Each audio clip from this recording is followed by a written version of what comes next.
কার্যত অশ্বডিম্ব যাকে বলা হয় সেটাই হলো, এবং তিনি একটি বড় রসগোল্লা নিয়ে ফিরলেন মাননীয় মুখ্যমন্ত্রী।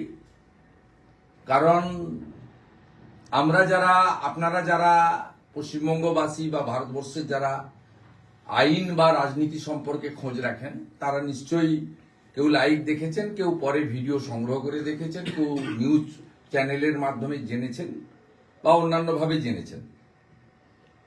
তাতে মুখ্যমন্ত্রী আজকে নিজে সওয়াল করেননি, তার পক্ষে লয়ার ছিলেন শ্যাম দেওয়ান।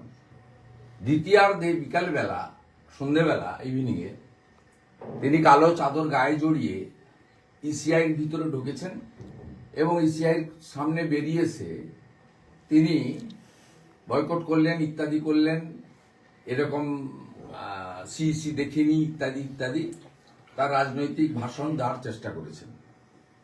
গতকাল সাংবাদিক সম্মেলন করেছেন বঙ্গভবন থেকে, এসআইআর এর বিরুদ্ধে কার্যত যুদ্ধ ঘোষণা করেছেন, এবং গতকাল সন্ধ্যে থেকেই প্ল্যান্টেড নিউজ যে এই প্রথম কোন রাজনৈতিক লোক মুখ তারা যাচ্ছেন, তিনি একদম স্বাধীনতার পরে এই প্রথম, বা সুপ্রিম কোর্ট তৈরি হওয়ার পরে এই প্রথম কোন রাজনৈতিক ব্যক্তিত্ব যাচ্ছেন, ইত্যাদি হবে, কাল বড় কিছু ঘটবে, একদম বিরাট কিছু, একটা বড় বিস্ফোরণের অপেক্ষায় পশ্চিমবঙ্গ ছিল, ভারতবর্ষ ছিল। এবং আমরা দেখলাম কার্যত অশ্বডিম্ব যাকে বলা হয় সেটাই হলো, এবং তিনি একটি বড় রসগোল্লা নিয়ে ফিরলেন মাননীয় মুখ্যমন্ত্রী। কারণ আমরা যারা, আপনারা যারা পশ্চিমবঙ্গবাসী বা ভারতবর্ষের যারা আইন বা রাজনীতি সম্পর্কে খোঁজ রাখেন, তারা নিশ্চয়ই কেউ লাইভ দেখেছেন, কেউ পরে ভিডিও সংগ্রহ করে দেখেছেন, কেউ নিউজ চ্যানেলের মাধ্যমে জেনেছেন বা অন্যান্যভাবে জেনেছেন। তাতে মুখ্যমন্ত্রী আজকে নিজে সওয়াল করেননি, তার পক্ষে লয়ার ছিলেন শ্যাম দেওয়ান, এবং তিনি পিটিশনার হিসেবে কোর্টে উপস্থিত ছিলেন। তিনি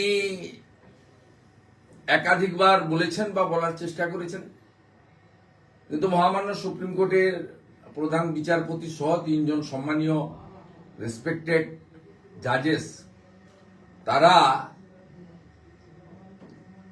তাকে ঘুরিয়ে কার্যত থামানোর চেষ্টা করেছেন। সরাসরি না বলে ঘুরিয়ে বলেছেন যে আপনার যিনি লয়ার আছেন, হি ইজ কম্পিটেন্ট এনাফ, তিনি যথেষ্ট দক্ষ লয়ার, বিচক্ষণ আইনজীবী,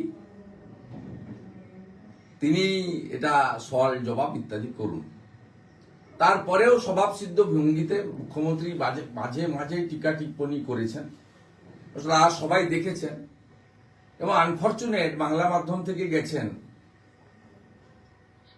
সব ইংরেজিটা যে ঠিকঠাক করে বলবেন তা নয়, উনার অনুবাদক নিয়ে যাওয়া উচিত ছিল।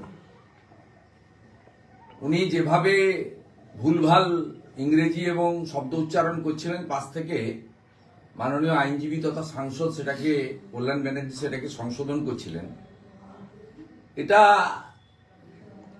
পশ্চিমবঙ্গের মুখ্যমন্ত্রীর ক্ষেত্রে, পশ্চিমবঙ্গের মতো রাজ্য যেখানে শিক্ষা, মেধা ইত্যাদির ক্ষেত্রে অনেকটা রিচ হিউম্যান রিসোর্স আছে, এটা আমাদের পশ্চিমবঙ্গবাসী হিসেবে আমাদের লজ্জা লেগেছে।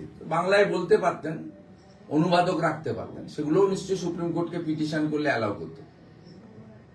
তা প্রত্যেকেরই লিমিটেশন থাকে, কিন্তু এটা আমরা দেখেছি।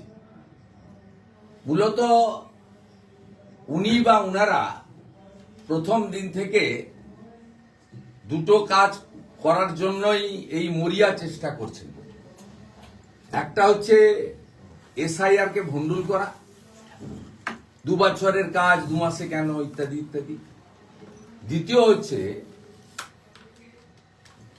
উনি চান 2024 সালে মৃতযুক্ত, ফেক যুক্ত, ট্রিপল ডবল এন্ট্রি যুক্ত এবং বাংলাদেশি অবৈধ অনুপ্রবেশকারী অর্থাৎ বাংলাদেশি মুসলিম এবং রোহিঙ্গা যুক্ত ভোটার তালিকায় নির্বাচন হোক, যা ইতিমধ্যে মাইক্রো অবজারভাররা আসার আগেই বিএলওদের দ্বারাই, উনার নিয়োগকৃত বিএলওদের দ্বারাই 58 লক্ষ বাদ হয়েছে। সেই 58 লক্ষর পরে 6 নম্বর ফর্মে